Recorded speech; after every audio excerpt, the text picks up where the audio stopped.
Sir, sa sistema ng pag-iibon, sir, ano yung ikaw ba'y organic o ano yung mga binibigay mo mula, sabi nga bago umitlog inakondisyon mo na lahat. Ano yung sistema mo mula breeding? Siyempre, ano sa akin, isang synthetic, isang organic, ano lagi ako. Kasi minsan yung organic hindi rin effective sa mga kanya. Pag bubulatihin mo, masabi nila bawang.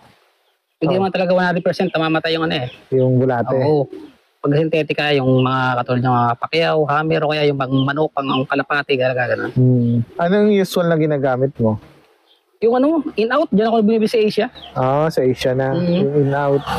Ayun, pagka-flushing mo, ano yun, nang niliguan mo pa rin? Parang sa manok, no? Oo. Tapos, ano yun, ano yung mga vitamins na binibigay mo doon sa breeder? Sa akin ginagamit ko kasi calcium ko iba eh. Tapos